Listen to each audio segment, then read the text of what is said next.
비록 다른 곳에서 겪지 않았던 복음을 위한 고통과 그 고난에 비례될 수 없는 하나님의 은혜를 경험한 곳이 빌립보였다면 역시 자신이 이 경험에 비교되는 빌립보 교회의 특별한 사랑에 감사하고 축복하는 그런 서론적인 내용에 이어서 오늘 우리가 읽은 말씀부터는 하나님의 사랑의 경륜으로 이루어지는 로마 감옥 속에서의 자신이 겪고 있는 일들을 간증하는 내용입니다.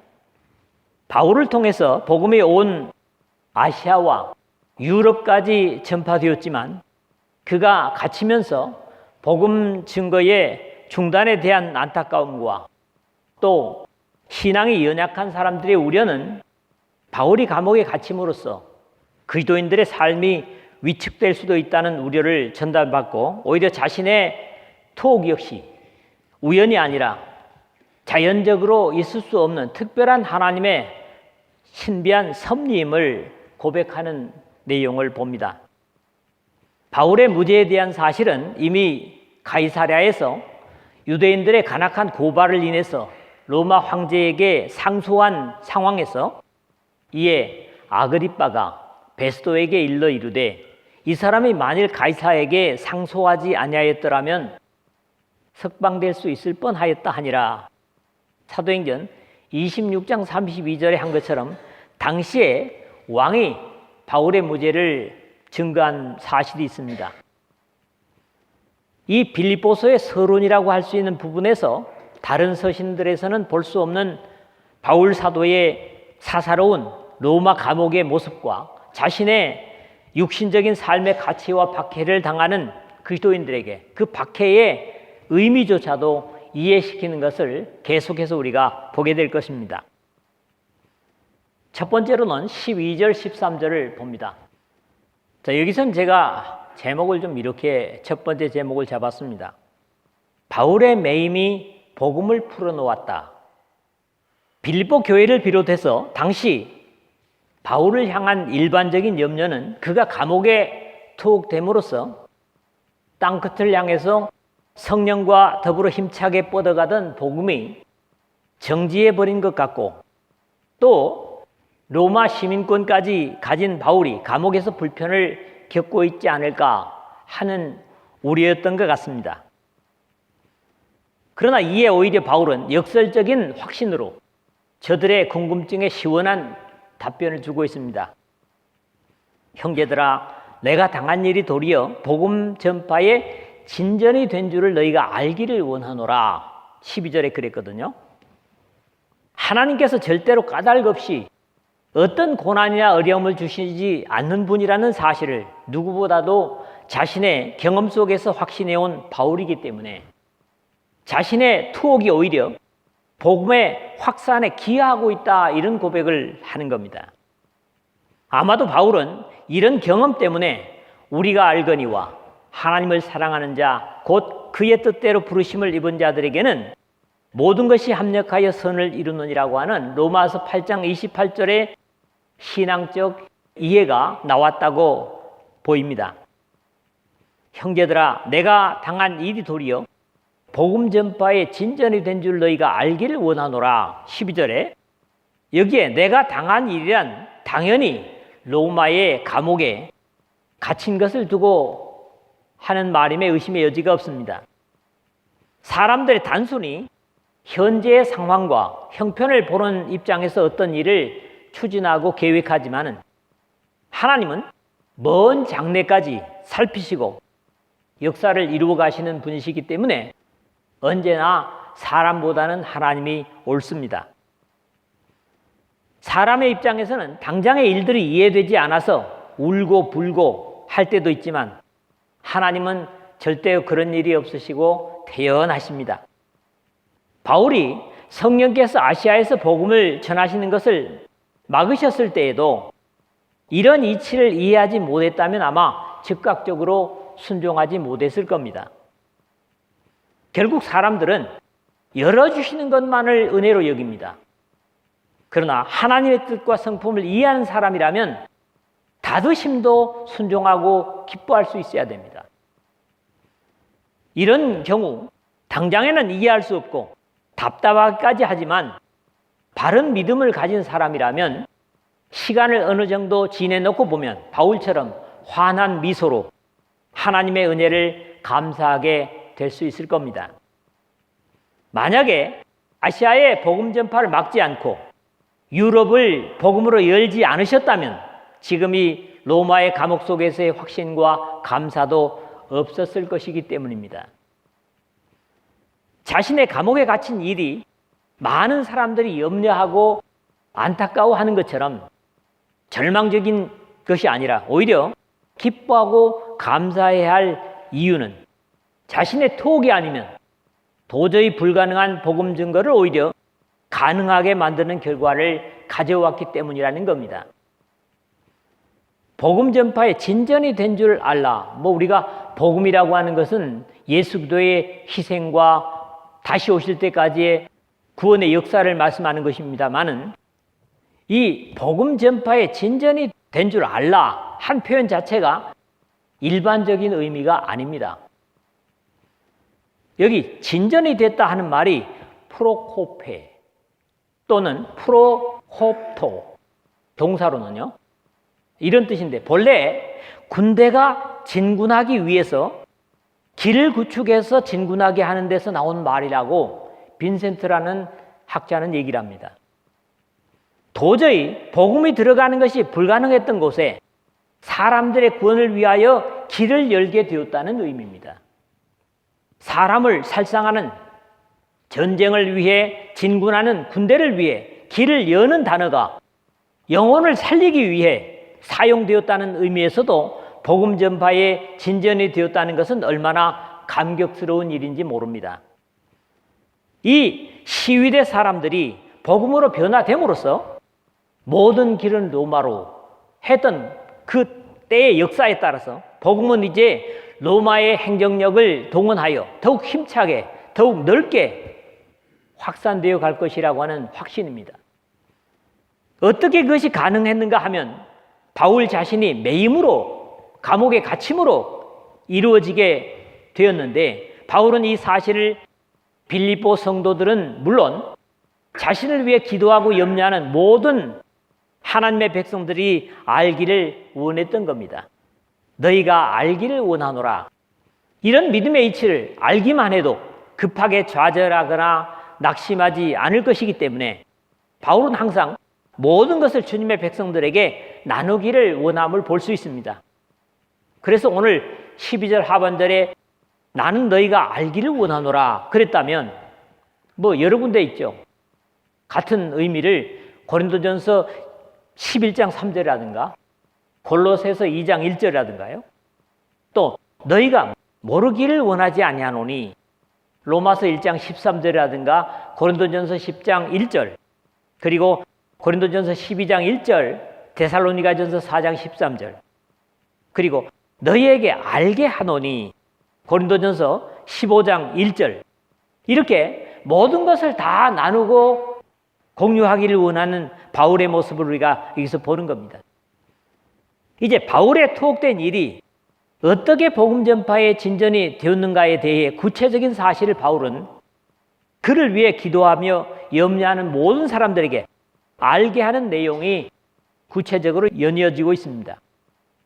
이러므로 나의 매임이 기도 안에서 온 시위대 안과 그 밖의 모든 사람들에게 나타났으니 13절에 그랬죠. 나의 매임이 기도 안에서란 기도를 위한 나의 매임이 라는 의미로 바울의 매임, 즉 로마 감옥에 투옥된 이유가 기도와 더불어 복음 때문임을 증거하고 있는 겁니다. 여기 매임, 데스모스라고 하는데 이것은 본래 데오, 묵다라고 하는 동사에서 온 말인데 올가미 또는 찾고 이런 말입니다. 오늘 적어도 13절 그리고 14절, 17절에 3번씩이나 나타나고 있는데 자유를 잃어버린 묶임을 의미하는 것이라는 데서 전지전능하신 하나님이 아들이 육신에 갇힌 주님의 인카네이션, 화육이라고 그러죠. 사람 대신과 같이 생각할 수 있는 단어입니다. 우리 주 예수 그리스도께서는 시간과 공간의 제약을 받지 않으시는 분이시지만은 죄에 빠진 인류를 구원하시기 위하여 친히 그는 근본 하나님의 본체시나 하나님과 동등됨을 취할 것으로 여기지 아니하시고 오히려 자기를 비워 종의 형체를 가지사 사람들과 같이 되셨고 사람의 모양으로 나타나사 자기를 낮추시고 죽기까지 복종하셨으니 곧 십자가에 죽으심이라는 빌립보서 2장 6절에 8절의 사랑을 생각하게 합니다. 이런 주님의 충성된 종인 바울 또한 주님의 모습을 본받아 주님의 이루신 일을 유효하게 하기 위해서 같은 모습을 로마의 감옥 속에서 당하고 있는 겁니다. 오늘 우리 자신들을 여기에 한번 견주어 생각해 볼 필요가 있겠습니까? 나는 과연 복음을 위해서 매일 수 있는가? 손해를 볼 수 있는가? 또는 구속당하는 것을 기뻐할 수 있는가 하는 거죠. 온 시위대안과 그 밖의 모든 사람에게 나타났으니 13절 하반절인데요.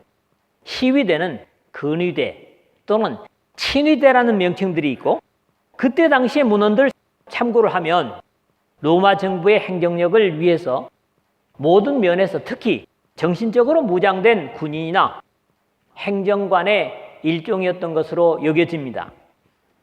제가 그리스도인이 돼서 읽은 작품 중에 카타콤의 순교자라는 그런 작품이 있습니다.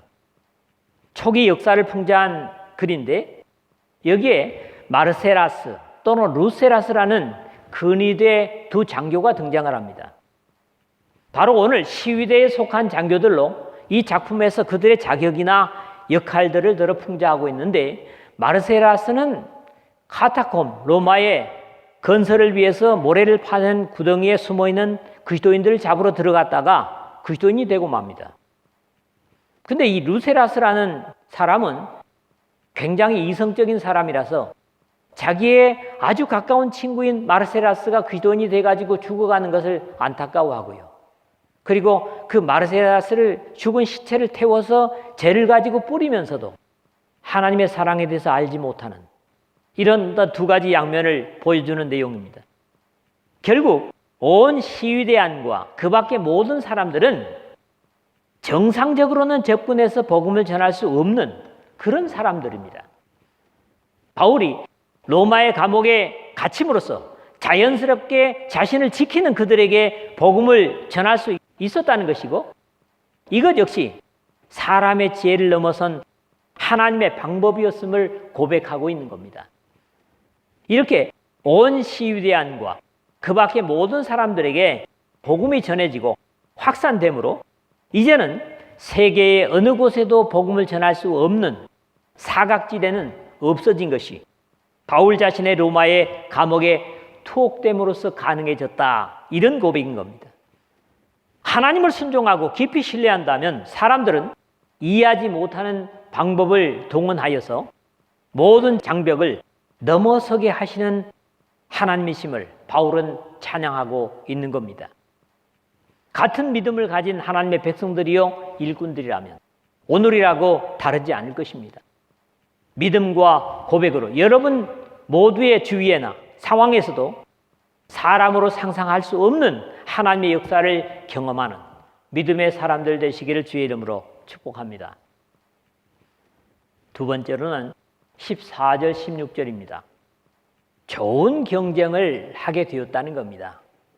물론 부정적인 견해로 일하는 사람도 있고 또 긍정적인 이유에서 일하는 사람도 있지만은 바울의 매임이 난공불락의 요새와 같은 로마의 정신적으로 무장한 시위대 안에 복음을 전하게 된 사실을 넘어서 이제는 교회들에게도 오히려 바람직한 결과를 가져왔다는 사실을 바울은 오히려 기쁨으로 증거하는 내용입니다. 형제 중 다수가 나의 매임으로 말미암아 주 안에서 신뢰함으로 겁 없이 하나님의 말씀을 더욱 담대히 전하게 되었느니라 14절 그랬는데 뒤에 가서는 심지어 바울을 경쟁하여 괴로움을 더하게 하려고 경쟁적으로 복음을 전하는 안타까움도 있었지만 바울이 투옥됨으로 교회에 미친 보다 바람직한 효과를 먼저 거론하는 겁니다. 이것은 물론 로마 속에서 이루어지고 있는 일이겠지만 대부분의 복음 증거자들이 바울이 복음을 위하여 로마의 감옥에 수감되는 것을 보면서 용기를 얻어서 더욱 열심으로 복음을 전하고 있다는 보다 긍정적인 결과를 전하고 있습니다. 여기 겁 없이 아포보스 동사로 두려움 없이 또는 좀 더 뻔뻔하게 또는 파렴치하게 이런 의미까지도 가지는 말입니다. 본래는 포보스 아주 숫기 없는 용기 없는 이런 말의 부정의 의미 알파가 앞에 붙어가지고 이 아포보스라고 하는 말로 이런 의미가 된 겁니다. 사람들은 죄를 지으면서도 뻔뻔스러운데 사람의 영혼을 살리는 복음을 전하는데 뻔뻔스러울 정도라면 얼마나 좋을까 그런 생각을 합니다. 여러분들도 복음 전하는 데는 뻔뻔해도 좋습니다. 하나님께서 기뻐하실 것입니다. 어떤 이들은 투기와 분쟁으로 어떤 이들은 착한 뜻으로 그리스도를 전파하나니 15절에 그랬습니다. 이제 여기서부터 바울이 투옥된 사실을 두고 복음을 전함에 있어서 두 가지 형태를 뒤에 마지막 18절까지 증가하는 내용으로 그것은 바울을 존경하는 좋은 의도로 복음을 전하는데 더욱 열심을 내는 사람들이 있었습니다. 또 다른 부류들은 좋지 못한 경쟁심에서 열심을 내는 사람들도 있었다고 바울은 자신의 심경을 솔직하게 털어놓고 있습니다. 이 15절의 전체적인 두 부류 이야기하는 것을 보면 이게 18절까지 좀 더 이 두 부류를 정확하게 구별해서 표현하고 있습니다. 하나님의 일을 하는 데는 대부분 이런 양지와 음지가 있는 것도 사실입니다. 그러나 분명한 것은 어떤 것을 하나님께서 기뻐하실 건가는 적어도 믿음이 있는 사람들이라면 충분히 이해할 수 있을 것임에도 이런 두 가지의 모습은 안타깝게도 주님께서 이 땅에 다시 오실 때까지 계속될 것으로 여겨집니다. 어떤 이들은 투기와 분쟁으로 15절 상반절인데 바울을 투기하고 분란을 일으키는 사람들은 아무래도 유대주의적인 성향을 가진 사람일 듯 합니다. 갈라디아 교회도 그렇지만요.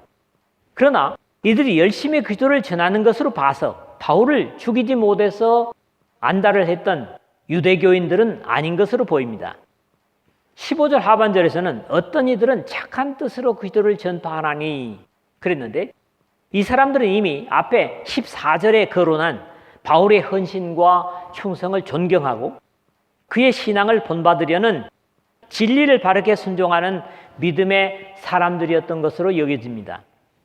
진리나 진리의 사람들이 바로 알고 교제하고 기도하는 삶이 아름답지만 어쩔 수 없이 그렇지 못한 사람들도 어느 때나 있었음을 보면서 바울의 자세를 우리가 본받을 필요가 있습니다.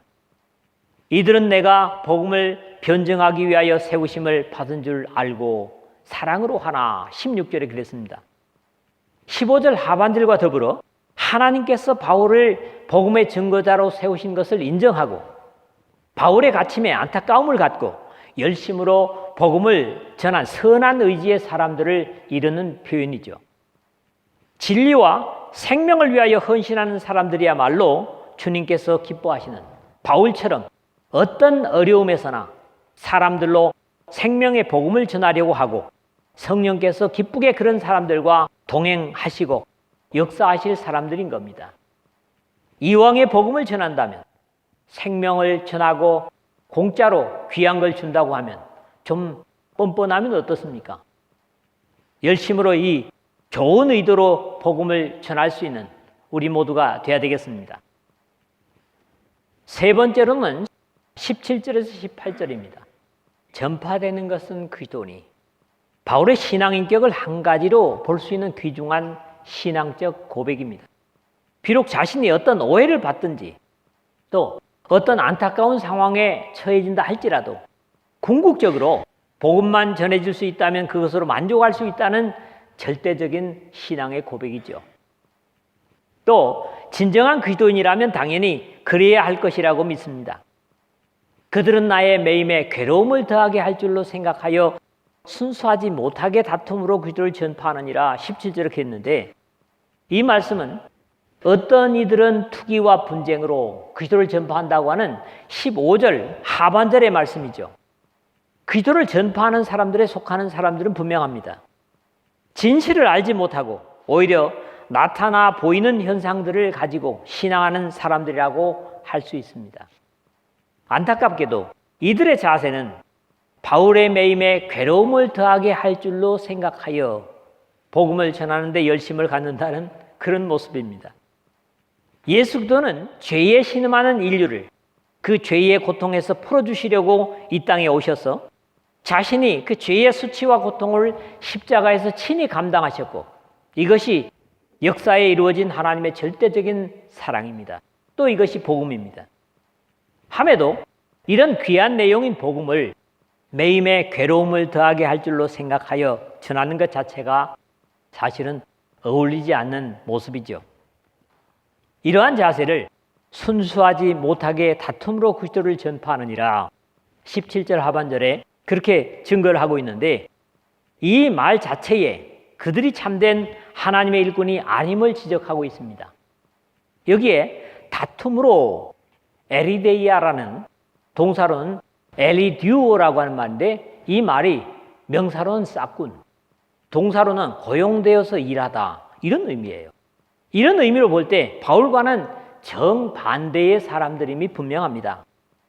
바울은 고린도 교회를 향해서 우리는 저 많은 사람들처럼 하나님의 말씀을 팔아서 먹고 살아가는 장사꾼이 아닙니다. 고린도후서 2장 17절 상반절에 세 번역으로 제가 읽어드렸습니다. 그러므로 다툼으로 그리스도를 전파하느니라는 실체적인 모습은 하나님의 말씀을 싹군처럼 이득을 위하여 전하는 사람들이기 때문에 순전한 일꾼인 바울에 대하여 이런 이유를 가지고 그리스도를 전한다는 말입니다. 저들은 복음을 위하여 갇혀있는 바울을 동정하고 격려하지는 못하고 괴로움을 더해주려고 복음을 전했다는 것 자체가 순수하지 못한 이기적인 욕망이고, 개인의 이익을 위해서 복음을 전하는 일꾼으로서는 합당치 못한, 하나님의 복음에는 옳지 못한 자세인 겁니다. 그럼에도 이것조차도 은혜로 해석하는 바울의 고백이 더욱 놀라움을 주고 있습니다. 그러면 무엇이냐? 거칠로 하나 참으로 하나 무슨 방도로 하든지 전파되는 것은 그리스도니 이로써 나는 기뻐하고 또 기뻐하리라. 이 말씀 역시 15절의 반복처럼 들리는데, 이 말씀 속에서는 그리스도를 닮은 바울의 희생을 바탕한 고백과 기쁨의 이유를 찾게 됩니다. 그러면 무엇이냐? 어떤 이유에서든지 열심으로 증거하고 있는 복음 전파의 사실을 두고 하는 말입니다. 거칠로 하나 참으로 하나 무슨 방도로 하든지, 새 번역에서나 여러 번역본들에서 비슷한 표현들을 볼 수 있는데, 거짓된 마음으로 하든지 참된 마음으로 하든지 그렇게 번역을 합니다. 사실 생명을 살리는 진리의 복음을 전하는 자세는 당연히 진실된 마음으로 전해야 하는 것이 당연하고 어울리겠지만, 바울의 아량은 여기까지 양보하는 것을 보는 겁니다.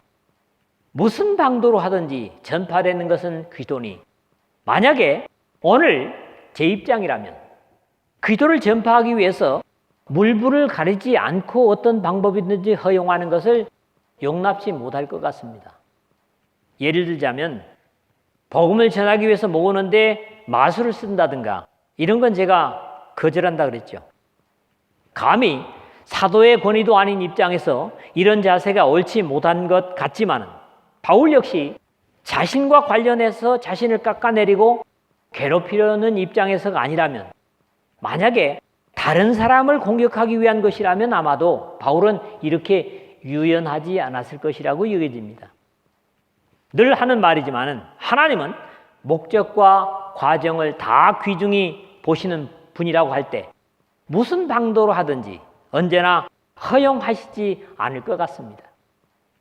전파되는 것은 그리스도니, 결국 바울 사도는 어떤 이유에서건 예수 그리스도가 전파되는 것으로 이로써 나는 기뻐하고 또한 기뻐하리라 하는 바울의 이방인의 사도다운 모습을 보이고 있습니다. 바울의 입장은 언제나 자신이 중심이 아니었습니다. 고린도전서 9장 19절에서 22절 보면 그대로 자신이 종된 것은 아니지만 또 유대인같이 된 것, 율법 아래 있는 자 같이 된 것, 율법 없는 자 같이 된 것, 약한 자 같이 된 것 모두를 뭐라 합니까? 내가 여러 사람에게 여러 모습이 된 것은 아무쪼록 몇 사람이라도 구원하고자 함이니 라는 고백을 듣는 겁니다. 사실 절대적인 가치가 채워진다면 주변적인 것들은 좀 모자라도 괜찮습니다. 그러나 진정한 기도인이라면 그 절대적인 가치가 분명해야 합니다. 예수 그리스도의 이름이 증거되고 복음이 증거되고 하나님께 영광이 되어야 된다고 하는 거지요. 바울은 우리가 알거니와 우리의 옛사람이 예수와 함께 십자가에 못 박힌 것은 로마서 6장 6절이라든가 갈라디아서 2장 20절에 실제적인 자신의 실존을 이렇게 고백을 하고 있습니다. 적어도 우리가 그리스도인이라면 과거의 모든 것이 세례를 통하여 십자가에 못 박혀야 당연한 것으로 가장 쉽게 말해서 우리 자신의 자존심도 반드시 물속에 장사 지내야 된다는 거죠. 그게 바로 바울의 모습이라는 겁니다. 오늘도 문제는 절대적인 목표, 복음의 증거와 하나님께 영광이라는 목표보다는 우리 자존심이 더 중요시 여겨지는 이런 것들이 더 문제라는 거지요. 말씀 맺겠습니다.